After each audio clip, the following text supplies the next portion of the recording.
Hello my dear students, आज मैं करा रहा हूँ आप लोगों को डिसोल्यूशन चैप्टर पार्टनरशिप का, dissolution of partnership firm.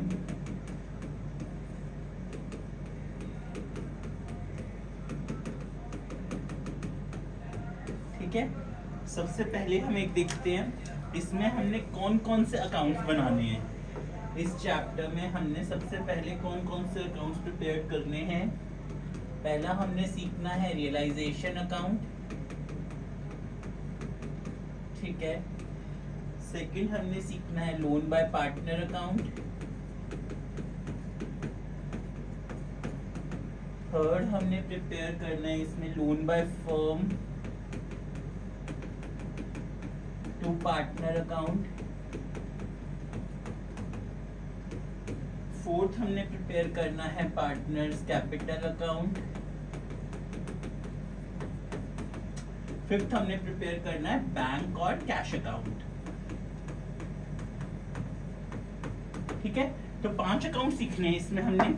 Realisation account, loan by partner account, loan by firm to partner account, partner capital account, bank और कैश अकाउंट। ठीक है, अब ना बच्चों को इस चैप्टर में जब सबसे ज्यादा प्रॉब्लम आती है वो आती है जनरल एंट्रीज पास करने में। ठीक है, आप लोग मुझे देखिएगा, मैं आपको एक छोटी सी ट्रिक बताऊंगा जनरल एंट्रीज के लिए। कभी भी अगर फर्म का लॉस हो, ध्यान से देखिए, कभी भी फर्म का लॉस हो तो रियलाइजेशन को डेबिट करो,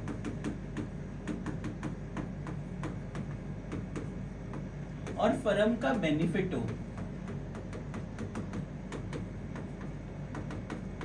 तो रियलाइजेशन को क्रेडिट करो।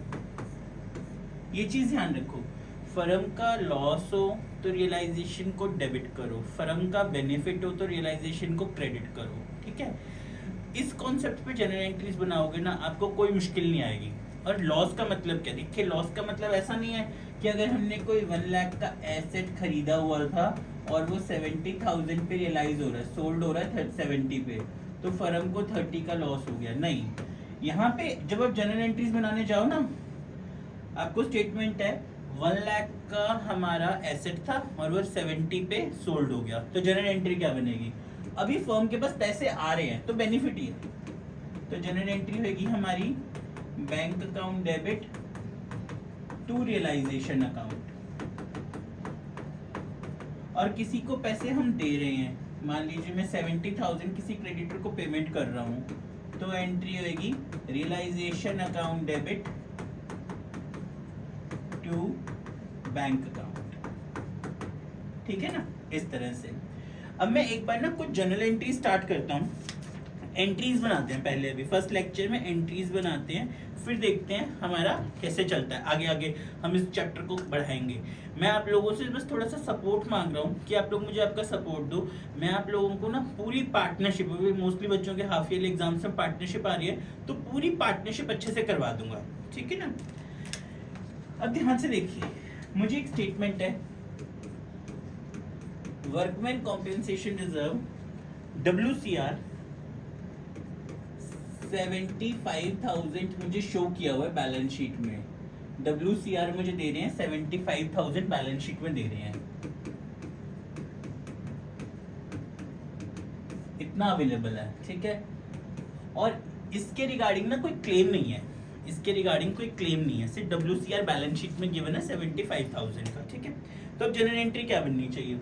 2 पार्टनर हैं, शिव और मोहन। मैं आपको क्वेश्चन भी बताता हूँ, पेज 7.8 TS गरेवाल का क्वेश्चन है, डिसोल्यूशन चैप्टर का, इलिस्ट्रेशन 4 पेज 7.8 TS गरेवाल का क्वेश्चन है। ठीक है, शिव और मोहन 2 पार्टनर्स हैं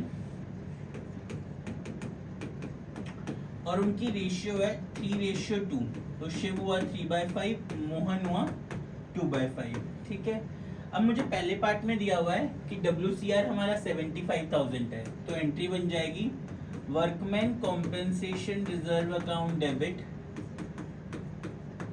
to Shiv's capital account to Mohan's capital account और कितना अमाउंट है हमारा 75,000 का। इसको स्प्लिट कर दो 3/5 और 2/5 में, तो 45,000 और 30,000 बन गई एंट्री। ठीक है, अब दूसरे केस में देखो, वर्कमैन कॉम्पेंसेशन रिजर्व दिया हुआ है 60,000 का और हमारी लायबिलिटी है 35,000 की। बहुत आराम से देखते हैं, बहुत अच्छे से सोचिएगा, बच्चों को बहुत डाउट आता है WCR के पॉइंट में। अब हमें दिया हुआ है वर्कमैन कॉम्पेंसेशन रिजर्व 60,000 का और हमारी लायबिलिटी यानी हमारे पे क्लेम है 35 का। अब आप लोगों ने सबसे पहले जितना आपके पास रिजर्व है यानी जितना आपके ऊपर क्लेम हो रहा है उतना ही क्लेम का रिजर्व आप रियलाइजेशन में चढ़ा दो, उतने ही क्लेम का रिजर्व रियलाइजेशन में चढ़ा दो। मतलब कि workman compensation reserve account debit to realisation account 35,000 ठीक है। फिर जितना आपका बचेगा अल्टीमेटली जितना आपके पास रिजर्व बच गया उसको पार्टनर्स में डिस्ट्रीब्यूट कर दो। रियलाइजेशन में चढ़ाना मतलब रियलाइजेशन अकाउंट में हमने डाल दिया जितना हमारे पास रिजर्व था क्लेम को सेटअप करने के लिए उतना हमने डाल दिया।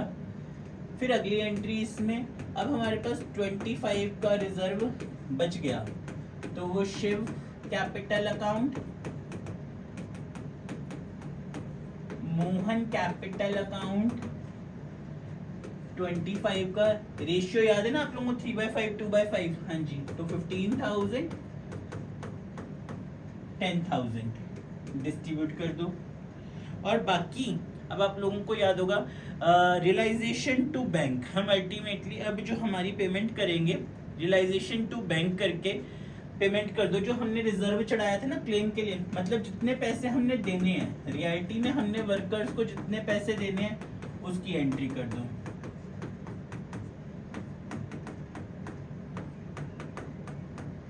क्लियर है? देखो सबसे पहले क्या किया, WCR टू रियलाइजेशन 35 का क्लेम चढ़ा दिया, फिर 25 का रिजर्व बच गया, वो रिजर्व हमने पार्टनर्स में डिस्ट्रीब्यूट कर दिया। 35 रियलिटी में हमने देने भी तो है ना, हमारे कोई बेनिफिट के नहीं है ना जो रिजर्व के हमने चढ़ाए, तो 35 जो हमने देने हैं वो हमने यहाँ डाल दिया रियलाइजेशन टू बैंक। क्लियर है मेरी बात? ठीक है जी, क्लेम पे की एंट्री। अगला केस, अब मुझे अगला बोला है इन्होंने कि WCR है मेरे पास 60,000 का और लायबिलिटी अगर कर गई 75,000 की। ठीक है, अब मेरी बात ध्यान से सुनिएगा, अगर आपके ऊपर WCR 60 का है और लायबिलिटी अगर कर गई 75 की, मतलब पार्टनर्स के डिस्ट्रीब्यूट के लिए तो पैसे बचे नहीं, उतना 15,000 और लाने पड़ेंगे। सबसे पहले आपके पास जितना रिजर्व है फिर से इसको चढ़ा दो रियलाइजेशन में, workman compensation reserve account debit to realisation account 60,000। ठीक है, फिर अगली एंट्री, अब आपको पे तो करना ही है 75, मतलब 15 का एक्स्ट्रा पार्टनर्स का लॉस हो गया, तो ये पहली एंट्री होगी इस केस की। दूसरी entry realisation account debit to bank account 75 उतार दो। समझ आई? Workman compensation reserve to realisation आपने सबसे पहले चढ़ा दिया 60 का, फिर रियलाइजेशन टू बैंक करके 75 उतार दीजिए। ठीक है, अगला workman compensation reserve was 60,000 and liability भी 60 की है। ठीक है, अगले केस में हमें दिया है WCR है हमारे पास 60 का और लायबिलिटी यानी कि क्लेम भी हम पे हो रहा है 60 का, तो बस एंट्री करिए WCR workman compensation reserve account debit to realisation account 60 का डाल दो 60 का।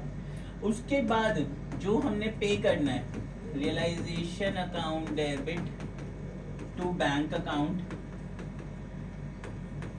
60 पे कर दो।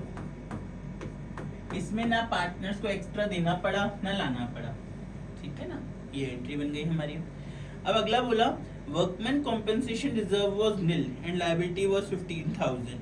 अब देखिए अगर हमारे पास रिजर्व था ही नहीं, सिक्स्थ केस WCR है ही नहीं, नील है, और लायबिलिटी हमारी अराइज हो गई क्लेम की WCC की 15,000।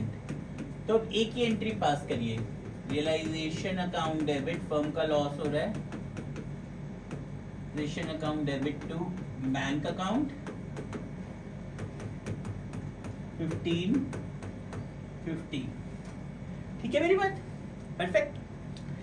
देखिए इसी तरह से ना मैं आप लोगों को पूरा का पूरा, आप लोग स्कूल में पढ़ रहे होंगे, ट्यूशन में पढ़ रहे होंगे, एक बार बस एक मेरी वीडियोस को देखना और फिर बताना कि आप लोगों को इजी लग रहा है, मुश्किल लग रहा है। कमेंट्स में आप बताना कि क्या चीज़ इंप्रूव करनी चाहिए, क्या नहीं।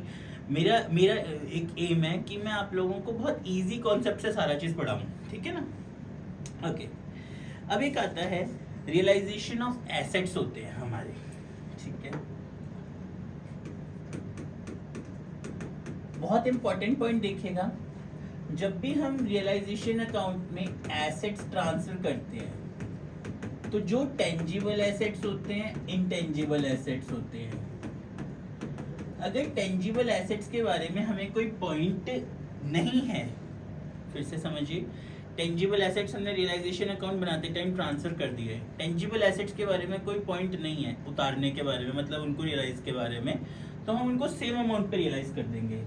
मतलब मान लीजिए मैंने कोई डेटर्स 50,000 के रियलाइजेशन अकाउंट में ट्रांसफर करे हुए, चढ़ाए हुए हैं, अब मेरे को कोई पॉइंट नहीं पता, तो अब मैं बाय बैंक अकाउंट सेम 50,000 पे इनको उतार दूंगा। इनटेंजिबल एसेट्स के बारे में अगर ये वाले हैं, इनके बारे में कोई पॉइंट नहीं है, जैसे गुडविल चढ़ा हुआ है, कौन कौन से ऐसे इंटेंजिबल एसेट्स हैं जो सिर्फ चढ़ेंगे उतरेंगे नहीं अगर उनके बारे में कोई पॉइंट नहीं होगा। Goodwill, patents, copyright, trademark, accrued income, prepaid expenses, step 1 ये सिर्फ चढ़ेंगे उतरेंगे नहीं, ठीक है, क्योंकि इनके बारे में कोई पॉइंट गिवन नहीं है।